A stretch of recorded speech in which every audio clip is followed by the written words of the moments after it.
Good evening and welcome to Ignite News on 6 at 6. It's Monday, October 27th, 2025. I'm Rihanna Nakram. Thanks for joining us. Here are the headlines. Police are investigating an explosion at a Georgetown gas station that killed 6-year-old Soraya Bourne and injured 4 others. ExxonMobil's Alistair Rutledge says the Longtail project will deliver Ghana's most valuable oil yet and strengthen its liquefied natural gas plants. Mr. Colin Cole says housing expansion in Region 6 remains on track, with key works advancing at Molson Creek and Hogsty. And Health Minister Dr. Frank Anthony urged early detection and HPV vaccination as the Pinktober walk highlighted new cancer screening and diagnostic services across Ghana. 1 child is dead and 4 others are critically injured following a powerful explosion at a mobile fuel station on Regent and King Streets in Georgetown on Sunday evening. 6-year-old Soraya Bourne was pronounced dead on arrival at the Georgetown Public Hospital Corporation.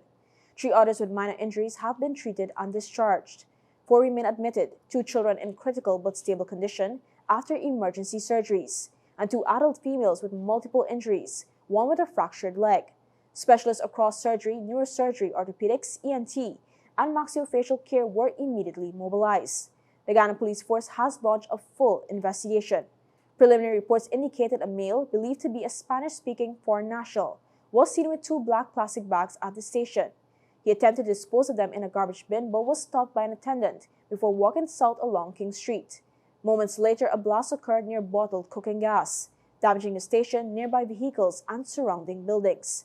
Taxi driver Andre McRae, who was in the gas station at the time of the incident, recalled the horrific incident. When the bomb fire off, I was sitting in my car, right? My car go up in the air about like nearly 20 feet and come down back. The other car go up in the air about 10 and pitch away to the back. And I get up and I run and rescue the people them in the car whilst the building was on fire at the same time. So I take out the children them, bring them to front, call people, calling for ambulance. When I look around, nobody was out there. The gas station, everybody was empty. Everybody ran away. Left me alone. One of the attendants for the gas station gave me 2 distinction, fire distinction. I went out the gas station fire. Meanwhile, Soraya's mother, Samantha Roach, has since issued a call for justice to be served. I need justice. That's all I ask. But let it give it justice.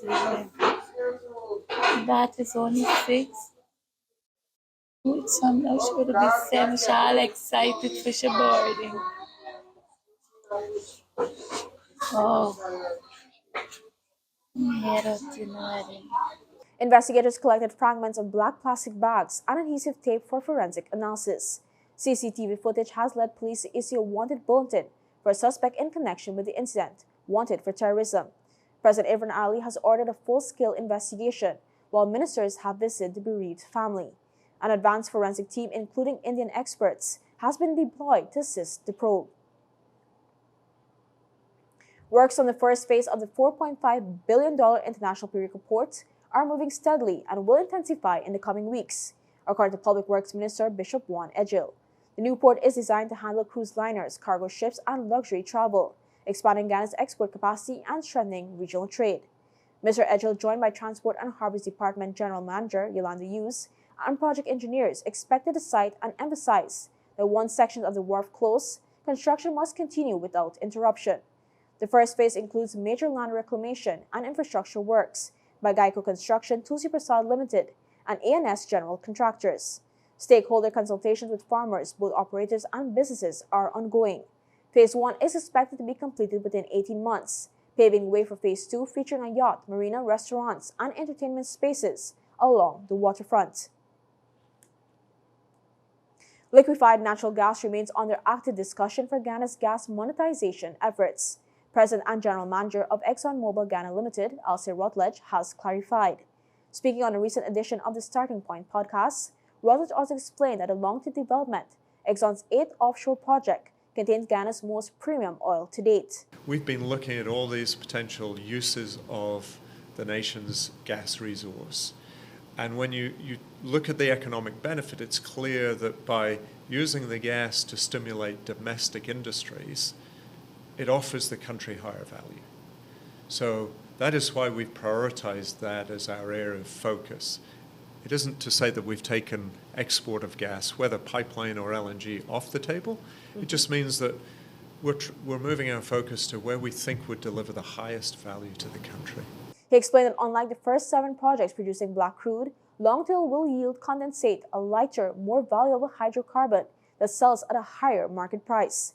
The project is expected to produce over 1 billion cubic feet of natural gas and about 250,000 barrels of condensate daily, once approved by the government. Then it should attract a premium. That is part of the work that we're doing today as we look forward to a full funding decision on the project, is understanding how the condensates from the Longtail area fields will compete in the market, but we do anticipate that they'll attract a premium. Rutledge Ford explained that condensate can be sold to refineries and used to produce some of the higher-end fuels and products globally. Expected to operate for about 30 years, the Longtail project aims to maximize extraction and value from its reservoirs, positioning Guyana to benefit significantly from its natural gas and condensate resources. Guyanese living in Jamaica have been assured of full support as the island prepares for Hurricane Melissa, now a Category 5 storm. President Dr. Irfan Ali yesterday said the Ghana Defense Force and Civil Defense Commission are fully mobilized, working with the Ministry of Foreign Affairs and the private sector to assist students and vulnerable families in Jamaica. On the ground, residents are taking shelter as the slow-moving hurricane topples trees, cuts powers, and threatens widespread flooding and landslides. Communities along the southern coast, including Port Royal, are under compulsory evacuation orders, with authorities moving people to nearly 900 shelters. Meteorologists warn the storm is likely to bring sustained winds over 160 miles per hour, heavy rainfall up to 40 inches in some areas, and a storm surge reaching 4 meters, raising fears of severe infrastructure damage. Officials urge everyone to stay safe and heed life-saving advice. When we return, Housing Minister Colin Crowell outlines major development plans for Region 6. Police arrest a man after a bank rampage in New Amsterdam. And Education Minister Sonia Parag checks in on a new $2.6 billion school near completion in Region 1. Fuel it up and drive, super 95, tune up. Fuel it up and drive, super 95, tune up. Protect your fuel system, boy. High mileage and performance, boy. Guy Oil Super 95 gasoline gives you more reasons to drive and is available at 56 service stations nationwide. For affordable price, high performance, and high mileage, choose Guy Oil's Super 95 gasoline. Fuel it up and drive. Welcome back. In Region 6, the housing drive is pushing ahead despite delays at Molson Creek. Housing Minister Colin Crowell says the government's drive to expand housing in Region 6 remains firmly on course, even as work at the new Molson Creek housing scheme faces temporary delays due to access issues. During a recent site visit, Minister Crowell explained that initial works, such as the bushing, have already started. We have stalled a little, and that's because we have challenges in terms of access. The access road has posed a challenge, and that's currently being done through Ministry of Public Works. So we have a slight delay because we also have to do a bridge so we can create a shortcut. The Molson Creek project is set to become one of the largest housing developments in the region, with Phase 1 valued at approximately $3.5 billion. To date, 22 contractors have been awarded lots to advance the works. Work will resume probably after a month from now. So I want to ask the persons who have been allocated in Molson Creek for their patience. I know, yes, we've started the allocations in 2024. We continued some in 2025 this year, earlier this year. But so I know they've been asking about when they will be able to access the area. But the developmental plan for Molson Creek will be a massive one. Minister Crowell noted that the project is part of a broader regional vision, positioning Molson Creek as a future hub once a permanent bridge linking Ghana and Suriname is completed. He also visited the Hog-style housing development, where an access bridge is expected to be finished within a month. The first phase of infrastructure is on track for completion by mid-November, allowing more than 300 allottees to access their lots by year-end. Police in Region 6 have arrested a man after he went on a destructive rampage early Sunday morning in New Amsterdam, Berbice, smashing glass doors, windows, and ATMs at both Republic Bank and Scotiabank branches. Reports indicate the incident began after several ATMs were out of service, frustrating the suspect who has not yet been identified. He reportedly arrived at Republic Bank branch on a motorcycle and after failing to withdraw cash, armed himself with a hammer and began striking the ATM and shattering the building's glass. The man then moved to the nearby Scotiabank branch where he continued his rampage, breaking glass windows and damaging property. Commander Region 6 Assistant Commissioner Shiv Prasad Bacchus confirmed the police received complaints from both banks and have launched an investigation. This is apparently not the first time the suspect has damaged property. Sources say he had a similar outburst just weeks ago, damaging a snow cone cart and threatening the operator near the New Amsterdam market. The $2.6 billion Hossororo Secondary School complex in Region 1 is entering its final phase of construction, with plans to welcome students early next year. Once completed, the modern facility will serve about 800 students from across the Northwest District, featuring new classrooms, laboratories, dormitories, and teachers' quarters to enhance access to quality secondary education. Education Minister Sonia Parag, who visited the site yesterday, said the project remains firmly on track. 2 of the 5 teaching blocks are expected to be completed by November 7th, with the remaining blocks ready by the end of December. We have about 5 buildings that are being built for the teaching, that's for the classrooms and the labs. 2 of these buildings will be fully completed by November 7th. The contractor is on site. Both contractors are on site. I have the chair of the CDC, the vice chairman, the REO, the REDO. They're all here with me, including staff from the Ministry of Education overlooking this particular project. And we are ensuring that the project will meet the deadline of the 24th of January 2026. The dormitory designed to house 350 students and 15 living quarters for teachers are also expected to be ready by December. We want to be able to have our teachers as well in comfortable condition, and we have had a look at the IT lab, which has been completed, and it looks great in terms of the infrastructure. The equipment will be going in a little later, but we want to have at least be able to house 400 of these of the 800 students within the next month and a half. And if it is that we are going to be able to have the entire building, all of the buildings be ready by the end of December. The Education Ministry is collaborating with Guyana Water Incorporated to drill a new well for permanent water supply, while electricity and plumbing installations are already underway. Officials say the Hossororo complex will be the largest and most modern education facility ever built in the Birima-Waini region, transforming learning opportunities for students in remote communities. Meanwhile, in Region 4, the Ministry of Education is moving to tackle persistent pigeon infestations at several schools along the east coast of Demerara. Education Minister Sonia Parag has announced that a specialized contractor has been hired to clean and secure the affected schools, starting with Metro Rockdale Primary.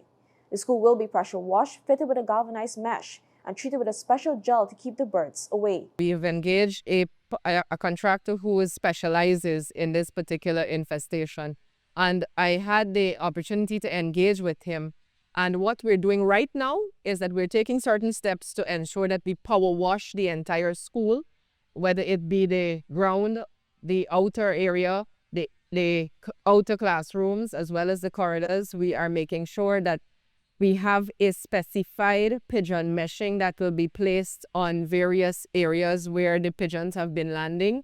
And we will be putting, and the contractor has explained to me that he's putting a particular gel on the roof of the school that will also prevent the pigeon infestation. Mr. Parag said only grade 6 pupils will return to class today, while other students will continue learning from home through worksheets until the issue is under control. Previously, I had said that we wanted children to be in school on Monday, but what we will do is that we are accommodating I have consulted with HM as well as Mr. McCurdy, who is the head of the PTA.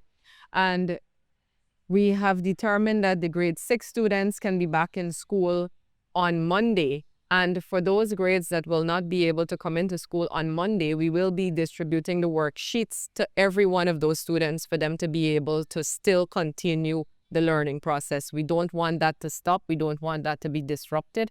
But we also want students to be in a very safe environment. The Environmental Protection Agency, which joined the site visits, warned residents feeding pigeons near schools are making the problem worse and urged communities to stop.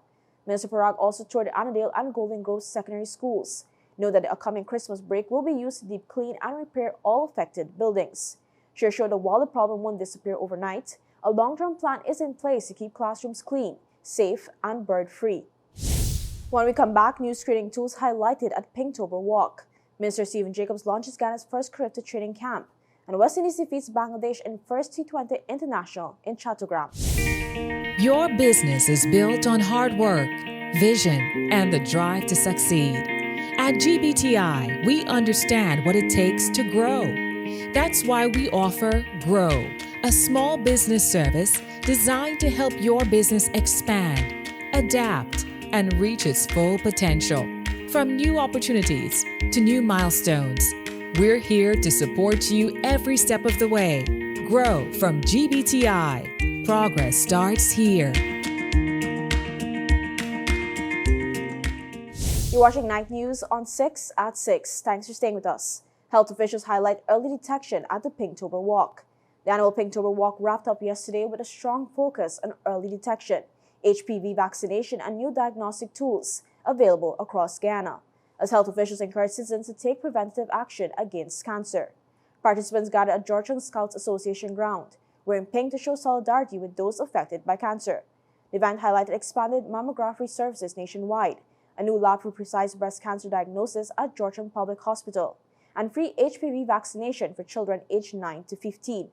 Dr. Frank Anthony, Minister of Health, spoke about the evolving purpose of the Pinktober Walk. We want people to come and make sure they get their mammograms so that we can detect if they have any changes in their breasts.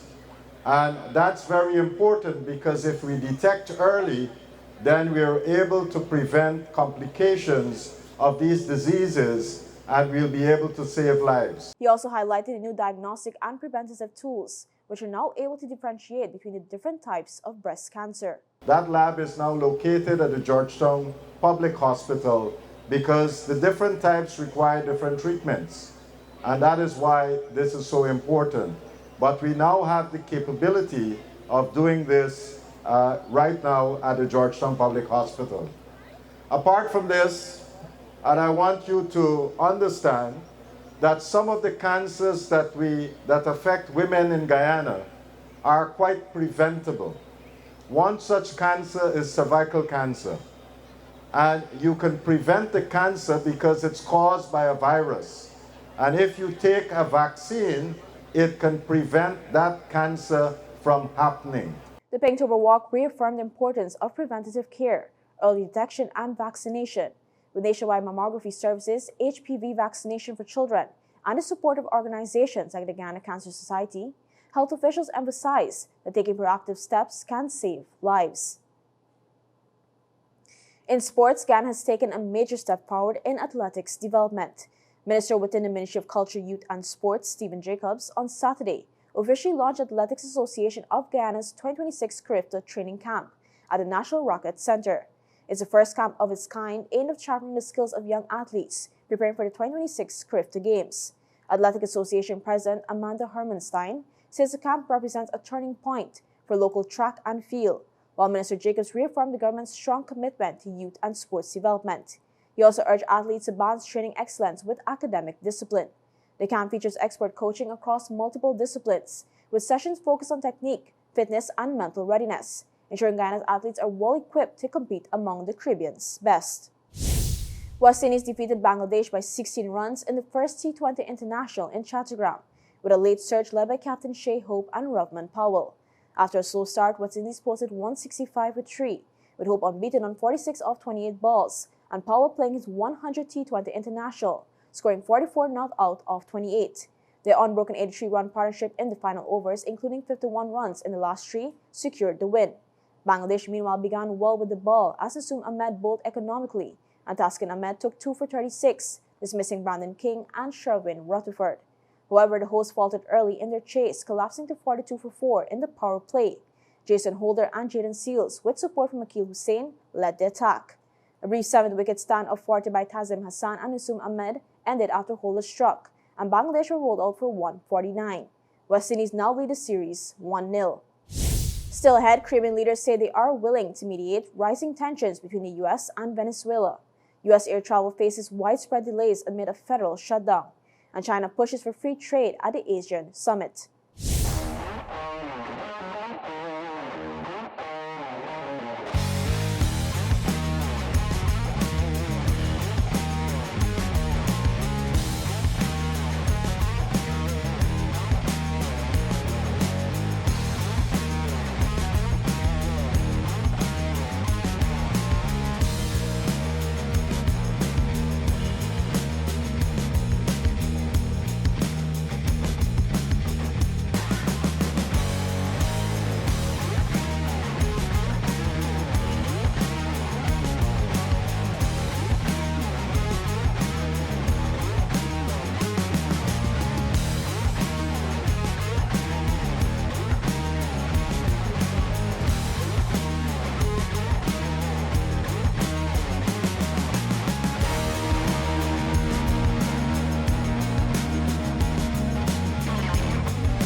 Welcome back. Caribbean leaders are calling for dialogue and peace as tensions rise between the U.S. and Venezuela.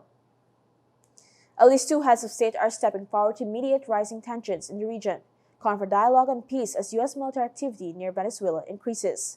Barbados Prime Minister Mia Mottley, speaking at her party's annual conference on Saturday, criticized U.S. operations, including airstrikes on vessels and the deployment of USS Gerald R. Ford, the world's largest aircraft carrier, to Caribbean waters.